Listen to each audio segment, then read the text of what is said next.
Alrighty. Thank you so much for joining us for the Study Abroad for Romance Languages info session. My name is Caitlin Brown Gomez, and I am a Study Abroad advisor. I advise for all programs related to the Romance Languages department, so French, Italian, Portuguese, Spanish. So I'm happy to talk to you all about the different options you have in terms of studying a foreign language, particularly a Romance language. So to start, we're going to talk about just like what's the benefit of studying a Romance language abroad. Obviously, you're going to gain a ton of proficiency and fluency in that particular foreign language. Students who go and stay in a country where the host language is, Portuguese or Spanish or French or Italian, they're going to start developing language skills that are just different than what you could learn in a classroom. You also will have the chance to fulfill degree requirements or language requirements. So if you are majoring or minoring in a certain language, you certainly could fulfill some of those while you're abroad. Also, if you're just trying to knock off some of those general education language requirements, students are able to do that too. You don't have to have a language before you go abroad. You could start off at a beginner level as well. So there's lots of different programs for that. Another great benefit of studying abroad, especially when you're studying a language, is you're really going to get to know the culture. So you're going to immerse yourself. You're going to know the history of that particular location. You're going to really get a better understanding of in certain cases, where the language originated. So you're going to get a really immersive experience with studying abroad in a country where English is maybe not the first language.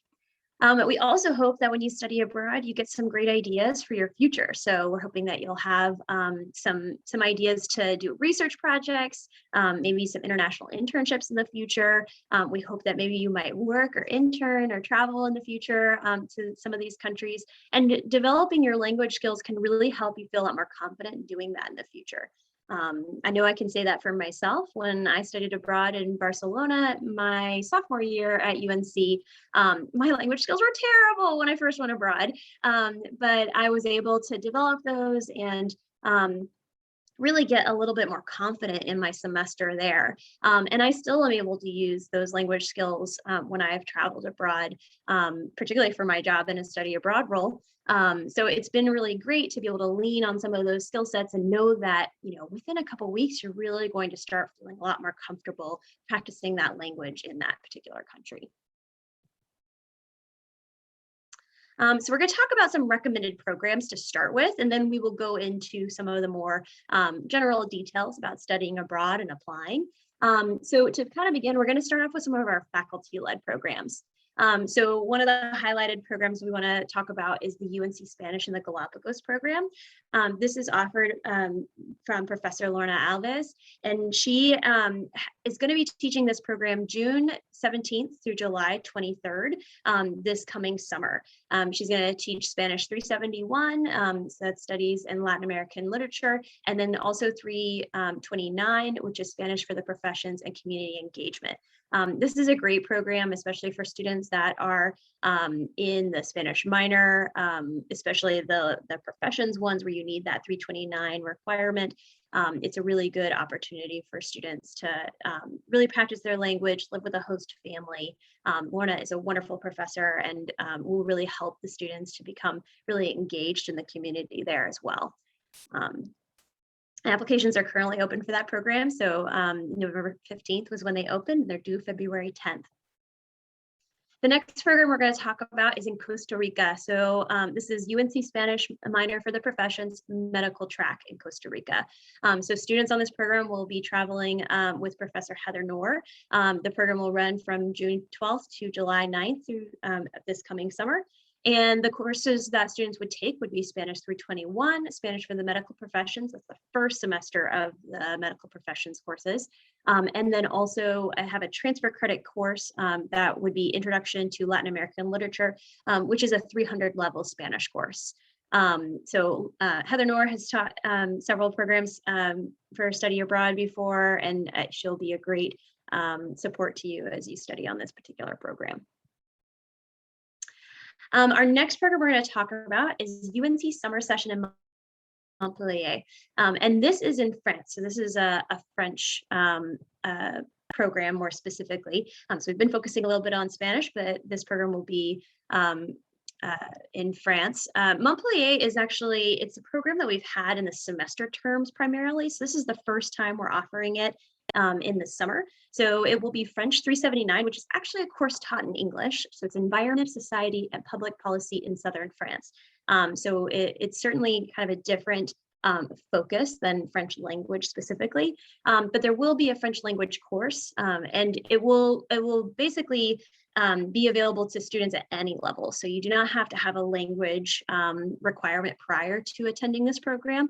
Students that are beginner to intermediate will have the opportunity to take a course that fits their needs, and then advanced level French students would have the chance to do an independent study. So this program, it will run mid-May through mid-June. We're still establishing some of those dates. And we do encourage you to check out our website to get a little bit more of that information as it does become available. It's certainly the Montpellier program is certainly a staple in our academic portfolio in terms of it's been around for so many years, a couple decades, I believe. So it's definitely an important program to us and one that we want to promote more and hope that more students are interested in attending, especially now that we're opening this up into the summer programming. So I do want to talk about some programs that are not just UNC faculty led. So these are some programs where you can earn different language credits, whether that be Portuguese or Italian, Spanish or French. Now this is not all of them because we couldn't fit them all on one sheet or one PDF here, but these are some of the programs that we do offer. So you'll see here in France, you could do some of our IES abroad programs. So IES is a partner provider. They are an organization that specializes in study abroad. And so they help create all their classes and may even allow students to take classes at a local university. Particularly with IES, they are able to support students at various language levels. So for these programs, you may not need to have French experience prior, but they do also offer academic courses that are have a higher rigor in terms of the French language as well. UNC Montpellier, I was just talking about that program. So this is this is the one that was in the summer. Italian for Italy, LDM, Lorenzo de' Medici, that is one of our most popular programs in the summertime in Italy. Students will have the ability to take some Italian language courses. They can take humanities courses, so history, art. It's a really great program and certainly a really popular one for our UNC students. IES Abroad also has different programs if you're interested in exploring other places. The LDM program's in Florence, but IES has programs in Rome, Milan, Siena. We also have programs focusing on Portuguese. So CET Brazil in the summertime, it's not going to be offered this summer, but if you're interested in a future summer, it's a great option. So you can focus on your Portuguese language skills there. And then API Portugal, that's another partner provider program where you could also focus on your Portuguese language skills. You'll notice if you decide to study in one of these particular countries that the Portuguese language is very different in Brazil as it is to Portugal. And a lot of that can depend on, who your teacher is here at UNC as well, of what kind of dialect you're learning. The same applies to Spanish and Italian and French in some ways too. For Spanish language, we have many, many options. In South America, you could study, particularly in the summer, you could do the IES Santiago program, similar to Brazil. We're not offering this program in 2022 summer, but I do encourage you to look at it for future summer if you're interested in it. And Spain, we have IES programs as well. Barcelona is probably our most popular program. In the summertime, you're going to have a little less Spanish language options. Most of their courses are going to be in English, but I do believe they have some grammar level courses. Universidad de Deusto is one of the programs that we offer that's a little bit more of a university setting in Spain. So you would be with other international students in the summertime. We also offer this program in the semester where you are a little more integrated into the university setting with local students.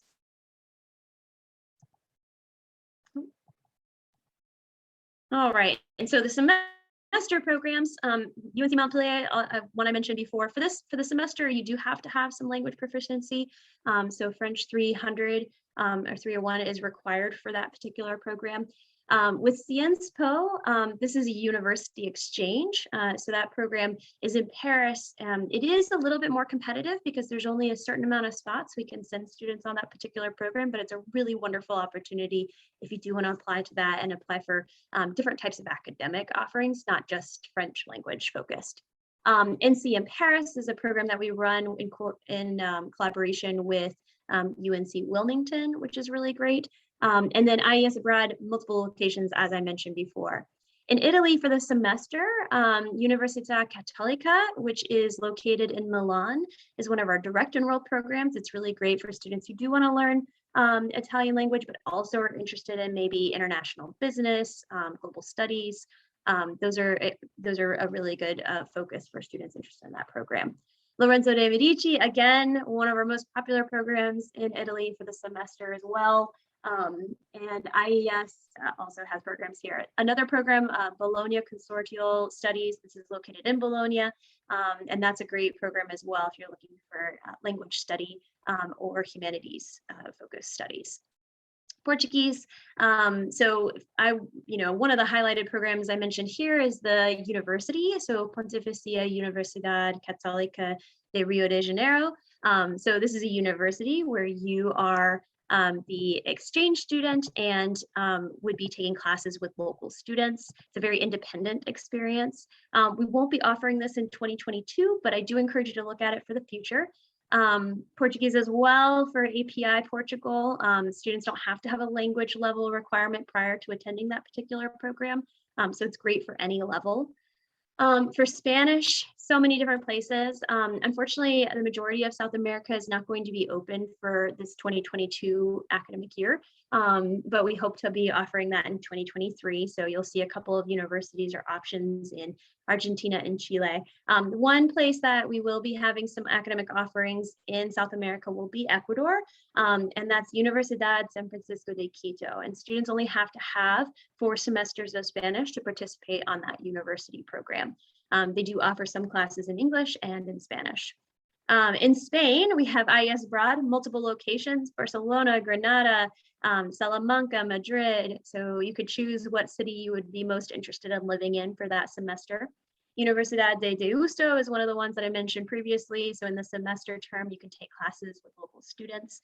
And then Universidad Carlos III de Madrid, that program is a university exchange, and you are very much taking all your classes with local students. You're setting up your own housing for that particular program. So it's a really wonderful immersive experience if you're looking to really practice your Spanish and live in a big city like Madrid. Okay. So we're going to talk a little bit about academic credits. So while you're abroad, you can earn elective credit, general education credits. For any program that you do, you're going to earn EE credit. So no matter what you do, you're going to earn that. You can also earn major, minor, and language requirements. They do require departmental approval, so please note that. And we also highly recommend that you meet with your academic advisor before applying.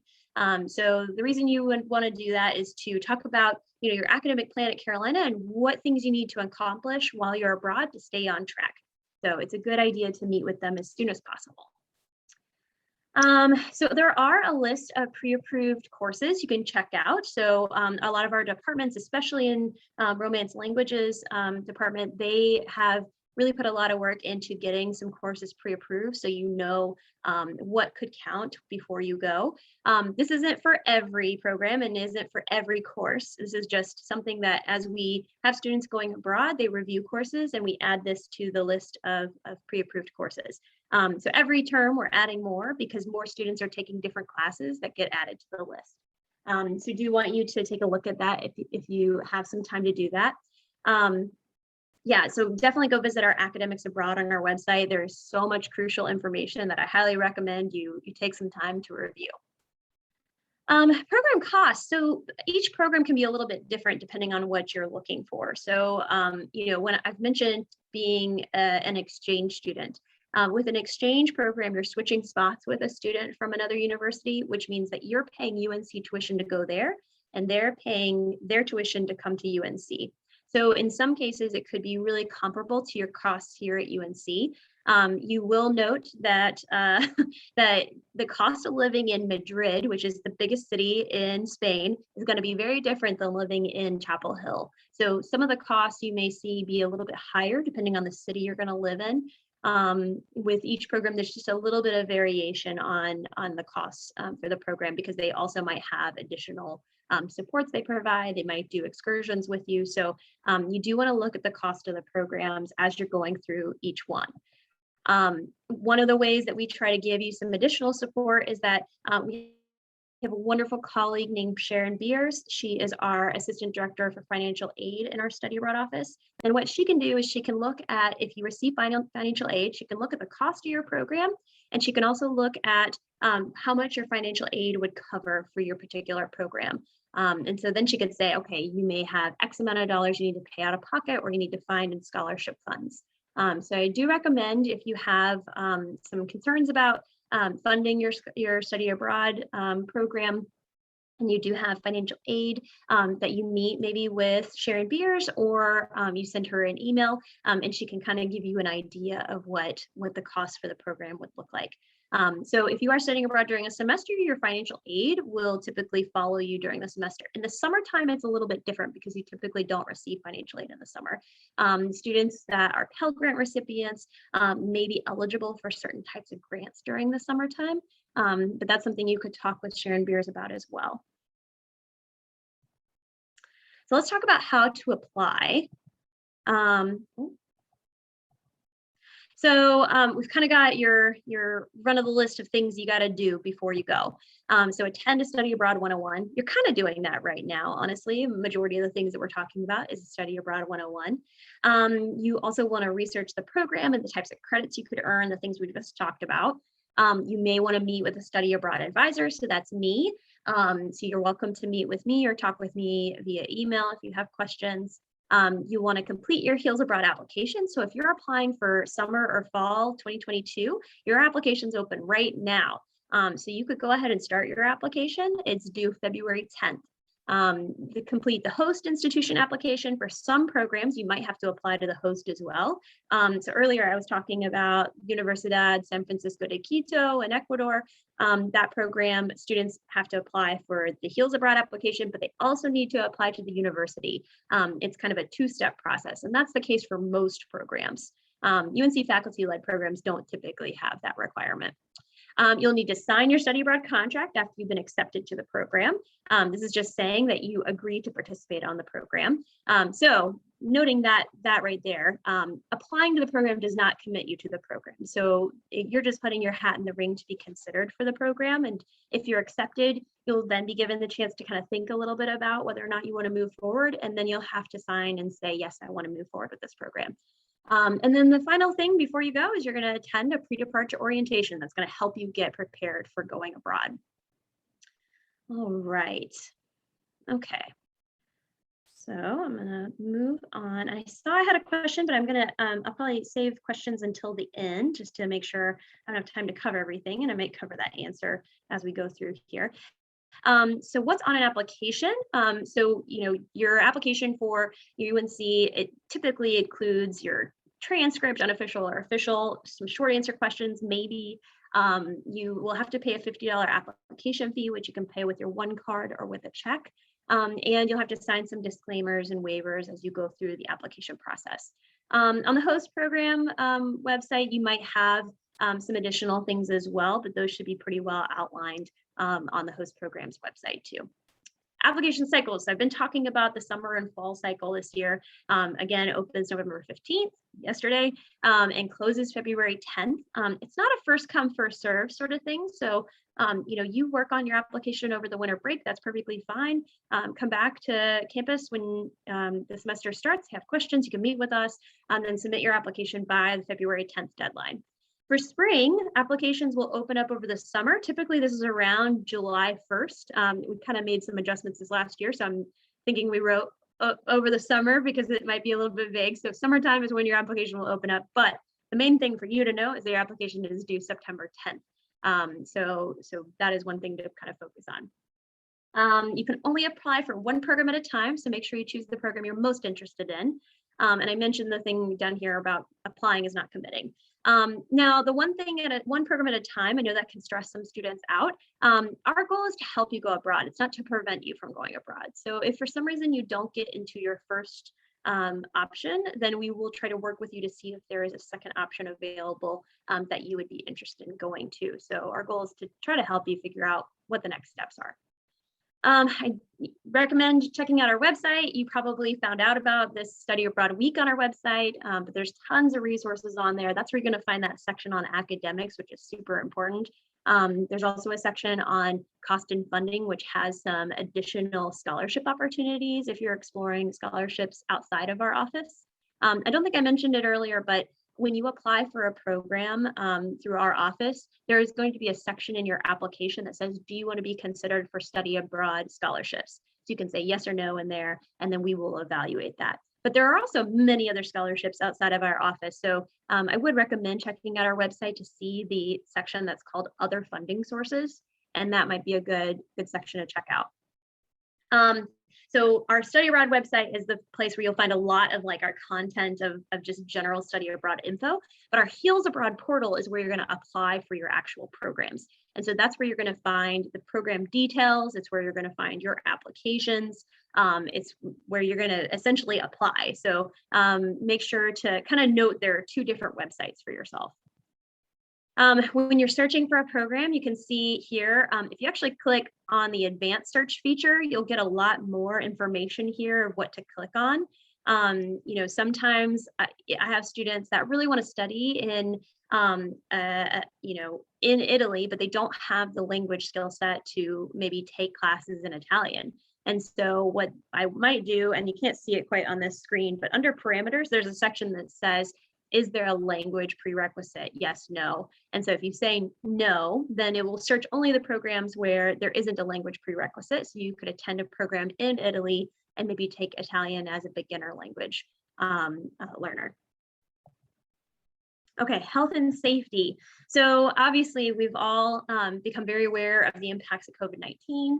And our office is constantly evaluating this and trying to help support our students, especially ones that are going abroad sooner rather than later. So our office is assessing it on a daily basis and a weekly basis because things are changing. So we do ask that you pay attention as well. So if you're interested in studying in Italy, for example, kind of focus on Italy a little bit, kind of look at the news articles, the rates of COVID infections, how the entry requirements are. These are things we are looking at as well, and we'll share with you as we are informed. But because you are going to be the traveler to that country, we encourage you to do your own research as well. So just know that we are doing our best to assess risk and try to make sure that you are supported before and while you're abroad and on your return back too. So stay in touch. So check out our website. I do highly recommend checking out our Instagram in particular. We often have student takeovers, so you can see stories from students that are currently abroad. Those are some of my favorite things to see because it's nice to see my students actually enjoying themselves and having a wonderful time in these countries. And I highly recommend checking out our FAQs and other updates. So there are some, I've mentioned it already for a couple of countries, but there are some limitations on where we can still send students. So there is a list of countries now listed on our website under the FAQs of where we're going to approve travel for this next coming cycle. So you may want to check that out as well. Okay. So do I have any questions? I'm going to actually start with the question I received in the chat. Sorry, Anna, I know this was a direct message, but I think it probably could help out other students. So is there a way to see what general education requirements the course provides was the question. So, for example, if a student wanted to earn LA credit, the language or the literature kind of gen ed credit.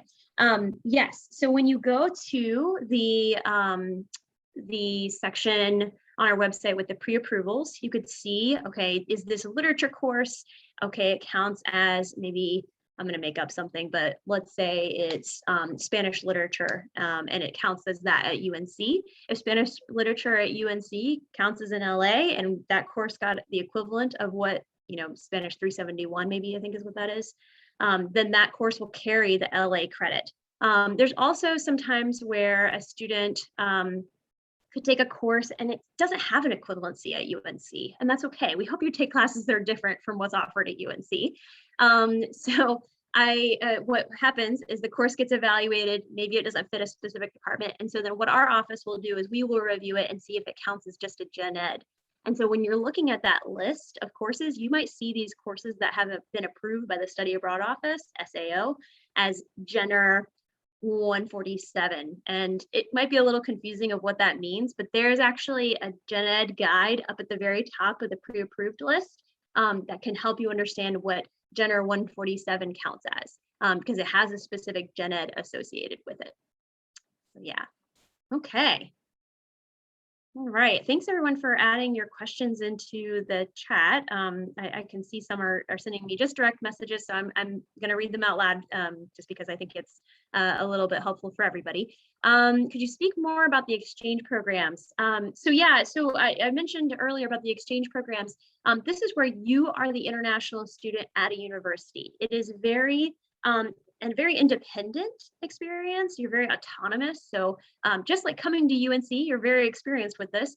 Some of your universities you might be attending are very large, and you may be one of many students who are studying at that university as an international student. And so you have to be very willing to say, hey, I need some assistance, and go to that office and ask for some help on that. So if you are someone who maybe has been practicing the language for a while, those kind of programs might be really great for really helping immerse yourself in the language and practice that a little bit more in a little bit more independent way. I will say that those exchange programs are fairly cost effective for students if you're an in-state student, because they do use UNC tuition for those programs. But again, the cost of living can be higher when you're living in a bigger city compared to UNC or Chapel Hill. For my students that are out of state, a lot of programs that we offer are going to be way cheaper than what you take here at UNC, or what you pay here at UNC. So a direct enroll where you could still have that international student experience, but a direct enroll is the same exact university experience. It's just who you're paying. So instead of paying UNC tuition, you'd be paying the tuition of the university abroad, and sometimes that could be cheaper than what your out-of-state tuition is at UNC. All right. So I got another question. If a program requires a certain number of semesters of a language, do you know if that includes AP credit, or does it depend on the program? That is an excellent question. So whatever you came into UNC with, if you placed out of a certain level, we count those as semesters earned. So like, for example, I have students who sometimes that come in with, I'm going to use Spanish as the example, but they came in and they placed through Spanish 102. And so they're in Spanish 203 that semester. To me, that says that you have 3 semesters of Spanish. If you got up to 204, that would be 4 semesters of Spanish, and so on. So if you place into a certain level at UNC, we count that as the number of semesters of the language. All right, great questions. Okay, Caroline asked, for the LDM program, should I apply through LDM after I apply through UNC? Great question. Yes. So for some programs, and your advisor, your study abroad advisor, myself, or anyone else, should tell you what your next steps are. So we'll say, yes, for LDM, you are going to apply to them directly, but I'm actually going to make sure that our partners at LDM know who you are, and then they are going to send that application to you directly. So it will be a step later for you for LDM specifically. Some of our other programs, you might do it simultaneously. It depends on the program. All right. Okay. So another question I got was, is it possible for classes to count towards your major, even if they don't have UNC equivalent or are a general course? Yes, absolutely. This has to relate to your department. So for example, let's say it's a little bit more direct with the languages, which is good. Let's say we'll work with the French program. So if you took a class that maybe doesn't have a UNC French equivalency, but you're hoping it will count to that, maybe it gets counted as a general course or something, you could speak with the French department and have them make an adjustment for you for that course to fit the requirement if the French department agrees that that class can fulfill the requirement. This happens a lot with global studies majors, and maybe some of you are that. If you are, it's an interdisciplinary major, so if you get a course that's approved as a poly course, but it could count for global studies, Dr. Weiler in the global studies department, if he agrees that class can count for your global studies major, he can make an adjustment in your Tar Heel tracker to make that course fit in the right spot. So it does require some conversation between you and the departments if a course isn't approved as equivalent to something at UNC that automatically fits into the major or minor.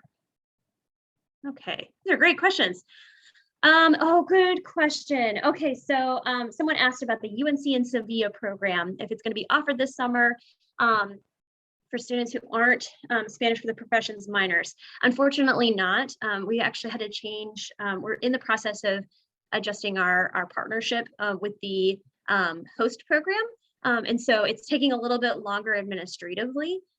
So this is an evaluation process we've gone through previously, and we're still working on it. So unfortunately, the UNC and Sevilla Summer Session 1 program won't be offered, but the Spanish for Business Professions in Sevilla will be offered, and that will be offered with Liz Bruno. So she's going to be offering that program there. Okay, great questions. Okay, any other questions? I don't see anything else in here, and feel free to unmute yourselves if you do have some other questions, if you can unmute yourselves. Yeah. All right, I got one more question here. So how do third-party or partner provider study abroad programs compare cost-wise with UNC offered or direct enroll exchange programs? This is a great question. I will say that partner providers, and these are the ones that kind of have an acronym like IES or API or CET, they do tend to cost a little bit more than some of our exchange or direct enroll programs. And some of that is because they are the package deal. So they help set up everything, and they are a group of people that are absolutely and utterly devoted to you and your care and support. So they set up your housing, they might create your classes, they are going to do excursions with you potentially, they are going to do cultural events throughout the week. So they are just there to help support you through this whole study abroad experience. Because of that, it does cost a little bit more to have all those services. So it is something to pay attention to as you're looking at program options. All right, great question.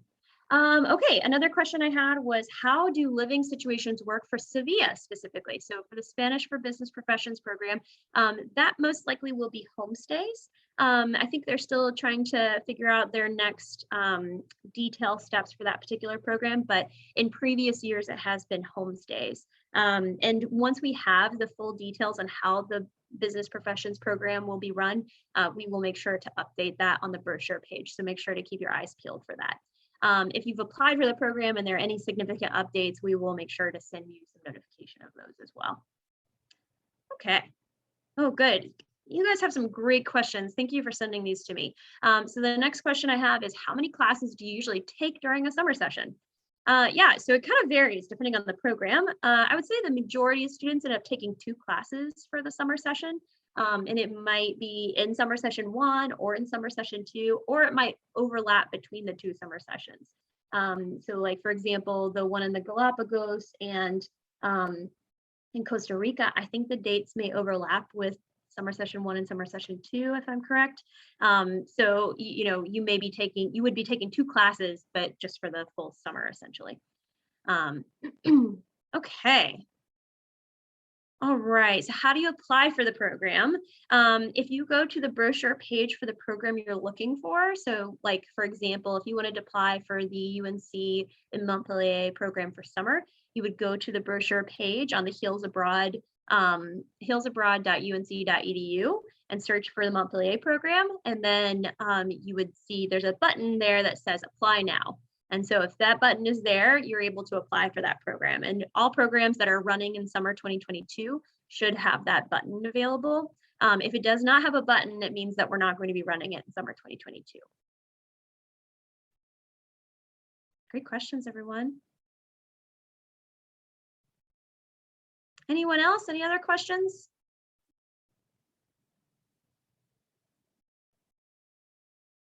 Nope. All right. Oh, okay. For an external study abroad program like IES or API, would any of those classes count towards gen eds or just credit? Yeah, so those programs work the same way as exchanges or a direct enroll. So yes, you could certainly earn gen ed credits or major minor credits, just depending on what the academic department at UNC approves it for. So you'll certainly earn some elective credit hours if it's not approved for anything, but typically students do get them approved for various things. So, oh, great question, this one. So when is the latest you can revoke your acceptance without penalty if you're able to go abroad? This varies very much depending on the program. So our partners abroad have their own timelines of things that they're running through, whether that's establishing housing for you, that is establishing professors, it's doing some of the excursions. And so each program has a little bit of a different timeline. And so it's something that you can work with your study abroad advisor on. One of the biggest things, the initial, maybe not the biggest, but the initial expense that you will have to say yes to, and you won't be able to get your money back from, is when you commit to your program, what you're saying at that point in time, and maybe agreeing to other things, but particularly the thing that you're agreeing to is that you are saying, yes, I'm willing to pay the study abroad admin fee. And for most programs, that is $925. So it is a pretty big decision to make, to say, yes, I'm going to agree to this. If you were to withdraw after you sign your contract, this means that you would not get your $925 back. One caveat to that is that, two caveats actually. If your program's canceled, you will not be charged that fee. If you decide you're going to withdraw and you are charged that fee, if you go abroad a different term in the future, we will apply that fee to a future term. So essentially it's a deposit you just don't get back, but you could use it in the future if you wanted to. So like, let's say you wanted to go abroad this summer, but it just didn't feel right, couldn't get your academics to work out the way you wanted to, or whatever it may be. Maybe you're just not ready yet. And you wanted to go abroad the following summer or the following fall or spring, we would apply that $925 to that program so that you didn't lose that money or didn't have to pay it again. So we hope that's helpful to you. Any other questions? All right. You all asked some really great questions. I really appreciate that. And I'm sorry for the glitches we encountered with this session. It sounded like there were some issues with getting into the session. So thank you all for hanging tight. I do want to let you know that this session has been recorded. So if you do want to go back and watch the beginning of the session, it will be up on our website here in the near future. I think probably by tomorrow morning it should be up. So you could come back and watch the beginning of this if you really wanted to. I am going to stop recording now.